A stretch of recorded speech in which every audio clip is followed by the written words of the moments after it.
ఇప్పుడు కొన్ని జీవులు చచ్చిపోయినా, నువ్వు నడుస్తుంటే చనిపోయినా, నువ్వు మాట్లాడుతుంటే చనిపోయినా, నువ్వు తుడిస్తే చనిపోయినా ఆ పాపము నిన్నంటదు. ఎప్పుడు నీకు ఇలా బ్రతకడం వస్తే కేవలం నీకు మీ ఆవిడికి సరిపోయినంత అన్నమే వండుకుని ఒక్క మెతుకు మిగిలిపోతే కొంచెం తగ్గించవలసిందే బియ్యం, కొంచెం తగ్గించవలసిందే నాలిక పీకేసుకుని మెతుకులు లెక్క పెట్టుకుని కొద్దిగా అన్నం మిగిలిపోయింది అనుకోండి, కొద్దిగా ఉంది పెట్టేసుకోండి, కొద్దిగా ఉంది పెట్టేసుకోండి అంటారు. నేను కొన్ని ఇళ్లలో చూస్తూ ఉంటాను. అది అక్కర్లేకపోయినా సరే ఆయన కూడా ఏం చేస్తాడంటే ఇలా గిన్నె చూసి పోలే పెట్టేయి, ఎందుకు వదిలేయడం అంటాడు. అంటే ఈ అన్నం గోకి పెట్టేసి కాస్త మజ్జిగో పులుసో పోసుకొని ట్రేడు పోస్తున్నా తినేసి చేయగడిగేసుకుని వెళ్ళిపోవాలి. ఎందుకంటే అది ఎవరు తినేయకూడదు. అలా బ్రతకకూడదని చెప్పింది శాస్త్రం. నీ ఇంట ఎప్పుడు నువ్వు తిన్నా నీ అన్నపాత్రలో కొంత అన్నం మిగిలిపోవాలి. ఏమో ఎవరికి తెలుసు పరమేశ్వరుడు ఏ రూపంలో నీ గుమ్మం ముందుకొచ్చి నిలబడతాడో ఎవరికి తెలుసు. ఆ వచ్చినప్పుడు నువ్వు ఆ పట్టెడన్నం తీసి పెట్టగలిగితే చాలు, తరిస్తావు. అందుకని ఇలా పెట్టి నువ్వు బ్రతకగలిగితే దానికి మనుష్య యజ్ఞము అని పేరు. చిట్ట చివరిది ఒకటి ఉంటుంది, దానికి భూతయజ్ఞము అంటారు. భూతయజ్ఞము అంటే మనుష్యుడొక్కడికే ఒక లక్షణం ఉంటుంది, మిగిలిన ఏ ప్రాణి ఆ పని చేయదు. ఒక ఎద్దు ఉందనుకోండి, చిన్నతనంలో దూడగా ఉన్నప్పుడు అమ్మ దగ్గర పాలు తాగుతుంది, పెద్దదైపోయింది అనుకోండి ఇక గడ్డి తిని బతుకుతుంది. ఎద్దు ఉందనుకోండి, పులిని చంపేసి పులి చర్మం తీసుకొచ్చి దాని మీద కూర్చోదు ఎద్దు. పులి ఉందనుకోండి, ఎద్దు మాంసం కావాలనుకుంటే ఆకలితో ఉంటే ఎద్దుని చంపేసి మాంసం తినేస్తుంది. అంతేకాని ఎద్దు చేసే పని నేను చేస్తానని చెప్పి బండి కిందకు వచ్చి తాను కాడి పట్టదు పెద్ద పులి. మనుష్యుడు చూడండి, ఓ కుక్కకి కాపలా కాసే లక్షణం ఉంది, ఇంత రొట్టె ముక్క దానికి పారేసి ఆ కుక్కను తీసుకొచ్చి ఇంట్లో కట్టి దాంతో కాపలా కాయించుకుంటాడు. ఓ ఎద్దు ఇది పొలం దున్నుతుంది, దానికి ఓ నాగలి కట్టి పొలం దున్నిస్తాడు. గుర్రం బాగా పరిగెడుతుంది, ఓ బండి కట్టి తను ఓ చోటు నుంచి ఓ చోటుకి వెళ్ళడానికి గుర్రాన్ని వాడుకుంటాడు. ఇది ఆవు, దీని పాలతో అభిషేకం చేస్తే పుణ్యం వస్తుంది, దీని పాలు పిండి అభిషేకం చేసుకుంటాడు. ఇది పిల్లి, ఇది ఇంట్లో ఉంటే ఎలకలు చంపుతుంది, అందుకని కాస్త పాలు అన్నం దానికి బారేసి రాత్రి మేవ మేవ అని తిరిగేట్టు చేస్తాడు. ఎలక బోను పెట్టి చంపేస్తాడు. సృష్టిలో ఎన్ని ఉన్నాయో అన్నిటినీ తన ఆనుకూల్యత కొరకు, తన సుఖం కొరకు వాడుకుంటాడు. నోరు లేని జంతువుల నుండి సమస్తాన్ని, ఒక పులి చర్మం ఉత్తరించి తెచ్చి తానేసి కూర్చుని జపం చేస్తాడు. పులి గోరు ఉత్తరించి తీసుకొచ్చి దాన్ని గొలుసులో వేసి తన మనవడి మెడలో వేస్తాడు. ఏనుగు దాని దంతంతో బొమ్మ చేసి గూట్లో పెడతాడు. చాప నీటిలోకి వెళ్ళి వలైసి పట్టి తీసుకొచ్చి ఉడికించి తను తినేస్తాడు.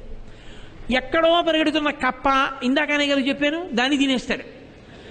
అసలు సృష్టిలో ఉన్న సమస్త జీవరాశుల్ని ఉపయోగించుకునే ఏకైక ప్రాణి మనుష్యుడు ఒక్కడే. మిగిలిన ఏ ప్రాణి కూడా ఆకలికి తప్ప భోగమునకు ఇంకో రెండో ప్రాణాన్ని వాడదు.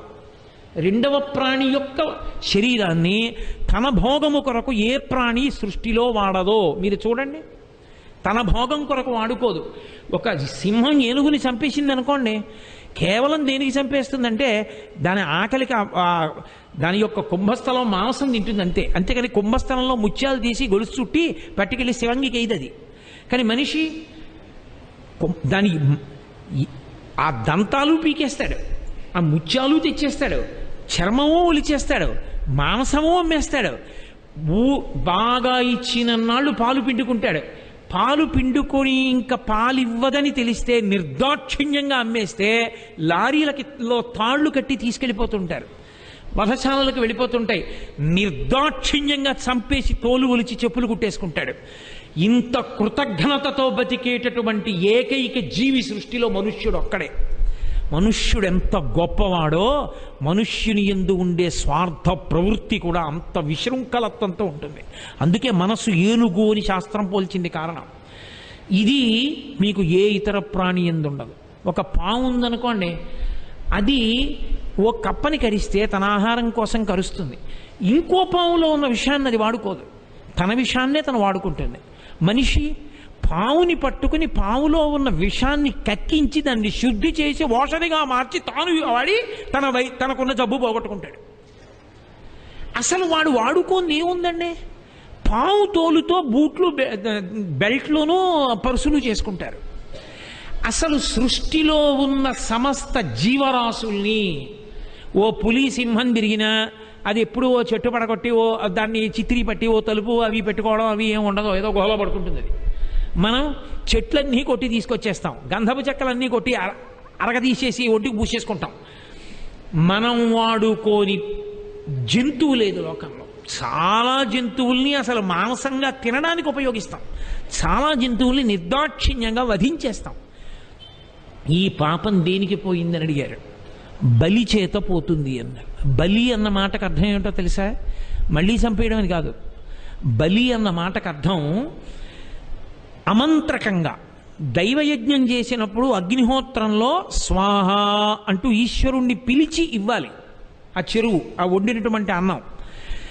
బలి పెడితే అర్థం ఏమిటంటే మంత్రం ఉండదు, తీసుకెళ్ళి చేత్తో అక్కడ పెట్టేస్తాడు. ఇలా చేత్తో పిడచ చేసి కూడా పెట్టేయచ్చు. ఎందుకని? పిడచ చేసి పక్క విస్తట్లో పెట్టడాన్ని కూడా శాస్త్రం అంగీకరించాలి. పిడచ కట్టి పెట్టకూడదు. మీ విస్తరి చివర కొంతమంది ఏదో ఆకరణ కాకులకి వేస్తామని పిల్లులకి వేస్తామని పెడతారు, మంచిదే. పిడచ కట్టి పెట్టకూడదు. ఎందుకో తెలుసా? పిడచ కట్టి పెడితే నిత్యం దద్దినం పెట్టినట్టు ఇంట్లో పిడచలు పెట్టాడండి అంటారు. కాస్త అన్నం వేళ్లతో ఎత్తి పెట్టాలంతే విస్తరి చివర. అది కూడా అసలు అలా అక్కర్లేదు, నీ విస్తట్లో వడ్డించిన దాన్ని తీసి అలా ఏం పెట్టక్కర్లేదు.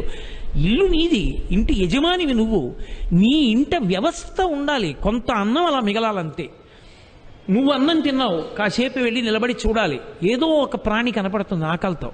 ఆకలి లేని ప్రాణి ఉండదు, ఏదో ఒక ప్రాణి. అది పంది కావచ్చు, నీకు అనవసరం. నీ ఇంట 4 దానిమ్మ పళ్ళు ఉన్నాయి, నువ్వే తినక్కర్లేదు. ఒక్క దానిమ్మ పండు అలా పడేస్తే ఆ పంది దానిమ్మ పండు తినేసేటప్పుడు పొందేటటువంటి ఆనందం చూడాలి. నేను ఇలా అన్నానని మీరు మరోలా అనుకోకండి, సోత్కర్షగా చెప్తున్నాడు వీళ్ళని అనుకోకండి. మా ఇంటి దగ్గర పందులు తిరుగుతుంటాయి, నేను మామిడి పళ్ళు వేస్తుంటాను వాటికి. మనం తినడం మంచిదే, కానీ అసలు అవి పాపం ఎప్పుడూ అక్కర్లేనివి తినడమే తప్ప దాన్ని జన్మాంతరంలో దానికి పిలిచి ఈ పండు తిను అని పెట్టేవాడు ఎవరు, ఈ కాయ తిను అనేవాడు పెడతాడరా. దీనికి మామిడి పండు పెడితే ఏం చేస్తుందో చూద్దామని ఓసారి మొట్టమొదట ఓ పందికి మామిడి పండు పెట్టాను. పెడితే అది ఇంత పెద్ద మామిడి పండు. ఆ పెట్టేది ఏదో దిక్కుమాల మామిడి పండు పెట్టడం నాకు ఇష్టం లేదు, పెద్ద బంగిని పిల్లి మామిడి పండు పెట్టాను.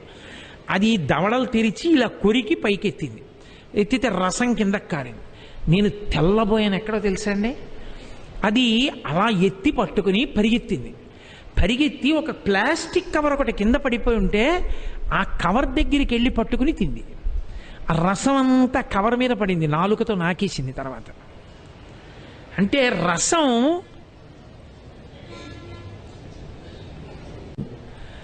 అంటే నేల మీద పడితే ఇంకిపోతుంది, దీని మీద పడితే తర్వాత నాకచ్చన్న లక్షణం దానికి ఉంది. అది పొంగిపోయి నాకు ఎంత ఆశ్చర్యం అంటే అది పంది.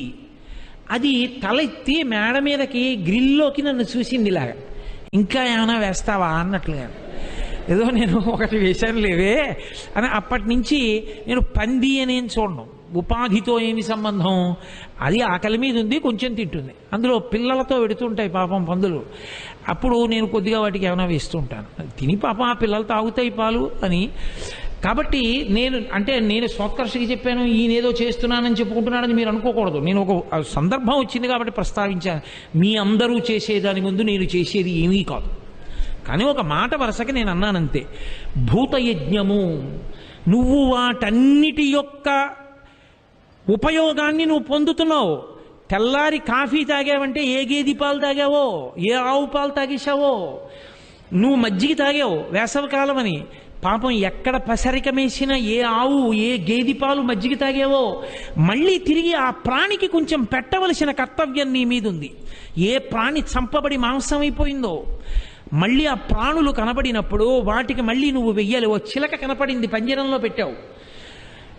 ఏదో పావురం కనపడింది, ఆ పావురాయిని తీసుకొచ్చి, పావురాయిల్ని తినేసిన వాళ్ళని నేను చూశాను. పావురాలు తినేస్తారు, అన్ని పక్షుల్ని తినేస్తూ ఉంటారు. బుడతల్ని చంపి తినేసే వాళ్ళని నేను ప్యాసింజర్లో వెళుతూ చూసా ఓసారి మేటలపాలెం గూడపర్తి రైల్వే స్టేషన్లో. సమస్త భూతములను తినేస్తున్నాం. కాబట్టి కనీసంలో కనీసం నేను మనుష్య ప్రాణినేగా, నేను తినకపోతే నాలాంటి మనుష్యులు తింటున్నప్పుడు వాళ్ళతో పాటు నేను కూడా. కాబట్టి కనీసం భూతములకు కూడా నువ్వు పెట్టవలసిన అవసరం నీ మీద ఉంది. అది యజ్ఞముగా పెట్టమని చెప్పింది.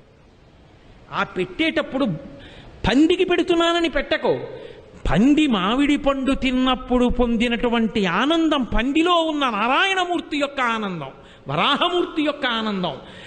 నీవు దాని వలన ఎంతో ప్రయోజనాన్ని పొందావు. నిజంగా ఏ పట్టణంలో ఏ మున్సిపాలిటీ చెయ్యలేనంత ఉపకారం చేసే ప్రాణులు రెండే, కాకి పంది. అవి రెండు ఎంత ఉపకారం చేస్తాయో. వానాకాలం వస్తే ఎన్ని చిమ్మెట్టలు పడిపోతాయో రోడ్డు మీద, కాకులు అరగంటలో శుభ్రం చేసేస్తాయి, ఎవ్వరూ పిలవక్కర్లేదు. ఆఖరికి ఇలా తీసి ఇలా పడేసిన దాన్ని కూడా ముక్కుతో పైకెత్తేస్తుంది. అది తీయనిది అది తిననిది ఉండదు, అంత పరిశుభ్రం చేస్తోంది. నేను ప్రోత్సహించానని కాదు నా ఉద్దేశం. పంది అంత అశుద్ధమైన పదార్థములను తిని శుభ్రం చేస్తుంది. అయినప్పుడు నువ్వు వాటి వలన ప్రయోజనం పొందుతున్నావు. నువ్వు పడుకుని ఉండొచ్చు, నువ్వు పెంచకపోవచ్చు, కానీ వీధిలో తిరిగే కుక్క నీ ఇంటి గేటు తీసి లోపలికి వస్తున్న వాడిని చూసి మరుగుతుంది. నువ్వెన్నడూ దానికి రొట్టె ముక్క పెట్టలేదు, కానీ అది మరుగుతుంది. దానికి తెలుసు ఈ ఇంట్లోకి వెళ్ళి ఎవరో ఏదో ఎక్కుతున్నారు, గోడ ఎక్కుతున్నారన్న దరిచింది. నువ్వొక్క రొట్టె ముక్క దానికి పెట్టలా, కానీ అది నీ ఐశ్వర్యాన్ని కాపాడడానికి రాత్రి మురిగింది. ఆ దొంగ దిగి పారిపోయాడు. కనీసం అది మర్నాడు వచ్చి, ఏమండి మీ గోడ ఎక్కుతుంటే నేను అరిచానండి రాత్రి, లేకపోతే మీ ఐశ్వర్యం ఉండేది కాదని కూడా నీకు చెప్పదు. దానికి చెప్పడం రాదు. అలా ఎక్కడ ఎంతమందిని ఎన్ని రక్షించాయో ఆ కృతజ్ఞతాభావంతో పరమ ప్రేమతో నువ్వు దానికి కొంత పదార్థాన్ని పెట్టాలి. అలా పెడితే భూతయజ్ఞము, అలా పెట్టకపోతే కృతజ్ఞుడవు. అప్పుడు ఈ పాపాలన్నీ నీ ఖాతాలో వేస్తారు. అలా కాకుండా ఈ 5 యజ్ఞములు ఎవరు చేస్తున్నాడో వాడికి పాపము సంక్రమించదన్నారు. వాడు నడిస్తే, వాడు మాట్లాడితే, వాడు కూర్చుంటే, వాడు వాహనం మీద పెడితే, వాడు వంట చేసుకుంటే, ఇల్లు తుడుచుకుంటే, తడిగుడ్డ వేస్తే, దంపితే, రుబ్బితే, పొయ్యి మీద వండితే, కత్తిపీటతో కోస్తే, వాడి ఇంట జరిగిన హింసకి వాడు బాధ్యుడు కాడో. వాడు దానికి ప్రత్యామ్నాయంగా 5 యజ్ఞములు చేస్తున్నాడు. ఇది చెయ్యకుండా వాడికి బతుకులేదు. అహింస పరమో ధర్మ. అసలు నువ్వు హింస చేయకూడదన్నారనుకోండి, ఎలా బతుకుతారు? ఎలా కుదురుతుంది? కాబట్టి సనాతన ధర్మమునందు అహింస ప్రథమం పుష్పం, మొదటి పుష్పం ఇది అన్నప్పుడు భావన దేని చేత? ఈ పువ్వు నిరంతరం విష్ణువుని పూజిస్తూ ఉంటుంది, ఎప్పుడూ విష్ణువుకి దగ్గరైపోతుంటావు. ఎందుకని? నీ బాధ ఏదో అది దానిలోని బాధ. అరే నేను ఉపకారం పొందాను, వాటి వల్ల నేనేం ఉత్తినే పెట్టట్లేదు, ఎంతో ఉపకారం పొందింది మనుష్య జాతి వాటి వల్ల. కాబట్టి నేను వాటికి మళ్ళీ తిరిగి కొంత ఇవ్వవలసి ఉంది, నా కర్తవ్యం ఉంది, దానికి పెట్టవలసిన కర్తవ్యం, అందుకు పెడుతున్నాను. ఈ భావన నీకు కలిగిన నాడు నిష్కారణంగా నువ్వు చెనకలేవు ఏ ప్రాణిని. అది కాయిక హింస. అయితే శాస్త్రంలో గొప్పతనం ఎక్కడుందంటే, సనాతన ధర్మంలో ధర్మమునకు హింసని అంగీకరించారు. ధర్మమునకు హింస అంటే, ప్రభుత్వం అనేక హత్యలు చేసినటువంటి ఒక వ్యక్తిని పట్టుకుని కారాగారంలో పెట్టింది. ఇప్పుడు ప్రభుత్వానికి తప్పు వచ్చిందా? వాడిని కారాగారంలో పెట్టింది, కొట్టింది. తప్ప ప్రభుత్వాన్ని? ఏమీ తప్పు లేదు. ఎందుకని అంటే వాడిని విడిచిపెట్టేస్తే, అయ్యో పాపం అలా కొట్టేస్తే ఎలాగండి అన్నారనుకోండి, ఈ లోకం ఎలా బతుకుతుంది? కాబట్టి ఆయన్ని తీసుకెళ్లి కారాగారంలో పెట్టినా 4 దెబ్బలు కొట్టినా తప్పే లేదు. న్యాయమూర్తి ఉన్నాడు, ఆఖరి ఊపిరి ఆగిపోయే వరకు ఉరి తీయండి అని రాశాడు శాసనం, తీర్పు. ఇప్పుడు ఆయనకి మనిషిని చంపించిన పాపం వస్తుందా? రాదు. తలారివాణ్ణి ఉరి తీశాడు, పాపం వచ్చిందా? రాదు. యుద్ధ భూమిలో దేశ సరిహద్దుల యందు సైనికులు నిలబడ్డారు, ఇతర దేశముల వాళ్ళు చొరబడుతున్నప్పుడు తుపాకులతో కాల్చి చంపేశారు. అప్పుడు వాళ్ళకి పాపం వస్తుందా? రాదు. శాస్త్రం అంగీకరించాలా ఇవి పాపాలని, ఇవి పాపములు కావు అని చెప్పిందంతే. నీ దేశ రక్షణ నీ కర్తవ్యం. బలహీనుడైన వాణ్ణి రక్షించడానికి క్షత్రియుడు యుద్ధభూమిలో చచ్చిపోతే వీరస్వర్గం ఇచ్చారు. అందుకే తప్ప నా మతం కొరకు అని ఇతర మతం వాళ్ళని చంపమని మాత్రం చెప్పలేదు. నా ధర్మము కొరకు, నా ధర్మము కోసం, నా దేశం కోసం, నా దేశాన్ని నేను రక్షించుకోవాలి. అందుకని అన్య దేశాల దాడుల నుంచి రక్షించాడు. బలహీనుణ్ణి రక్షించడానికి బలహీనుడు పూనుకున్నాడు. ధర్మం అంది శాస్త్రం. అందుకని అవి హింసలోకి వస్తాయా? అది హింసలోకి శాస్త్రం తీసుకోలేదు, దాన్ని హింసగా ఒప్పుకోలేదు. మనం అంగీకరించినా అంగీకరించకపోయినా నేను ఒక వైదికమైన ప్రవచనం చేసేటప్పుడు ఉన్నది ఉన్నట్టు నేను మాట్లాడవలసి ఉంటుంది. ఒక యజ్ఞం జరిగేటప్పుడు పశు విసర్జనమును చేస్తే అది హింస అంటే వేదము దాన్ని హింసగా అంగీకరించలేదు. ఎందుచేత అంటే ప్రాణి ఉత్తమగతులకు వెళ్ళిపోయింది అని చెప్పింది. నువ్వు చంపకపోయిన జీవుడు తరువాత ఎన్నో శరీరాలు మారాలి, కానీ యజ్ఞమునందు వాడబడినటువంటి పశువు మాత్రం ఉత్తమ జన్మకి వెళ్ళిపోయింది అంది. కాబట్టి వేదమునందు ప్రమాణము చేత దాన్ని హింసగా అంగీకరించలేదు. కాబట్టి ఇవన్నీ కూడా గృహస్థుకి సంబంధించినంత వరకు హింస కావు. ఎందుకని?